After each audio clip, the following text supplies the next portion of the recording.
Hey, greetings from Washington.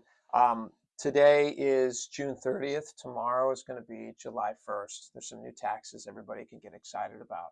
Let me tell you about these new taxes, and then I'm going to tell you a personal story of something that happened in my house, in my kitchen this morning with one of my kids, which was just a delight to be able to talk about taxes with them. Super fun. All right, so July 1st, we have some new taxes in Washington State. There's a gas tax that's going to increase, a 2% gas tax increase. This takes effect tomorrow. This is going to add 1.1 cents. Doesn't sound like a lot, but 1.1 cents to every gallon of gas that you purchase on top of our state's already very expensive gas tax, which is about 55 cents a gallon. So it's now going to be about 56 cents a gallon. Um, that's not the only tax in gas. You also have CCA costs that add to it as well. There's also federal gas tax. So, I mean, well over $1 in taxes coming out every single time that you purchase a gallon of gas. So it's very, very expensive and will continue to get expensive in Washington State. Uh, there's other things happening as well. They're doing some rollback of estate taxes, which is positive, but it's only positive because of the negative that they increased it so much. We had the highest estate tax in the country over a certain threshold. I believe we still do, but they have dropped it back down to what they think is a more manageable number for people to die with in Washington State. All right, so personal story. My son he's 11 years old. Could not be more proud of him. He's working for my parents this summer, 2 days a week. He's over at my parents' property. They have some property and it needs a lot of clearing. As anybody who has acreage understands, that gets out of hand pretty quick. And so he's learning how to drive the tractor. He's learning how to clear brush. He's learning how to take down dead trees, things like that. And he's 11 and he's working alongside my dad, so it's not unsafe. We feel pretty good about it. But he's able to earn some actual money, which he's getting pretty cocky about, but that's okay. I want him to feel his oats and I want him to be excited about making money. And this morning over breakfast, he was kind of adding up, as everybody seems to do, especially young guys. He's already added up all the money that he plans on making this summer, which he thinks is going to be a great amount. And he has already told me what he plans on spending that money on, and he's going to buy a Lego set that he has had his eye on for a long time. I think this is fantastic. I want him to see the fruits of his labor. And when he told me the cost of the Lego set, though, I went, whoa.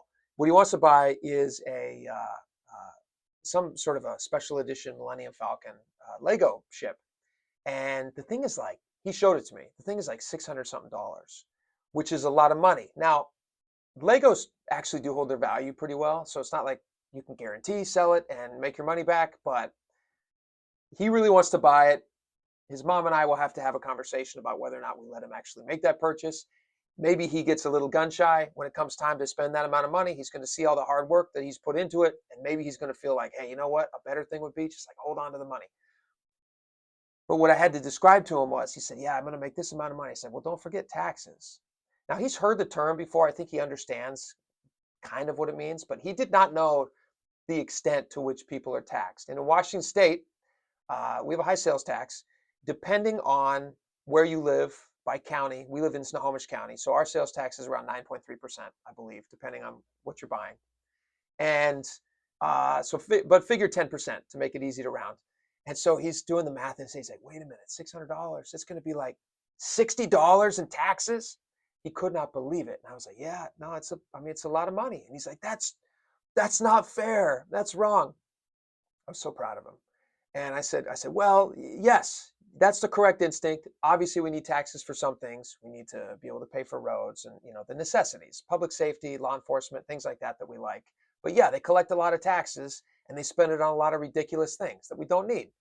And I shouldn't have done this, but then I told him about the estate tax in Washington State. I was like, hey, if you think that's bad, wait until somebody you love dies. And he's like, what are you talking about? And my wife's kind of giving me the eye. She's like, don't talk about this. And I was like, nope, if you die in Washington State, we have the highest estate tax. So if grandma and grandpa have been very, very good with their money and they want to leave it to their grandkids or their kids or whoever, Washington State wants to step in and say, like, we feel like we're an equal member of this family. And we want a big chunk of this. Like up until tomorrow, that number is like 30 something percent, depending on how much money you have when you pass away. There's a tiered system. But they are trying to roll it back because they realize this is scaring a lot of people away. Like retirees, they don't have to stay here and they can make their home in another state where it's a nicer place to die because it's very expensive to die in Washington State. It's still very expensive to die in Washington State. And again, this is probably too much for my son to grasp at 11, who just wants to buy Legos. So I'm excited for him. I'm excited that he's working hard. I think that's fantastic. My other sons are like super jealous. They're waiting for their chance to go and work with grandma and grandpa. And I hope they get that opportunity and they get to have it. And at the same time, taxes really are too much sometimes, and we should be really careful about how many we pass. And what we elect our lawmakers, when we elect our lawmakers, we should be really careful about how they plan on spending the precious resource of the money that we give them. Because a lot of times it's literally coming from kids who are saving up money to buy Lego sets that then get siphoned off into the tax pool, and then it gets misspent on something stupid.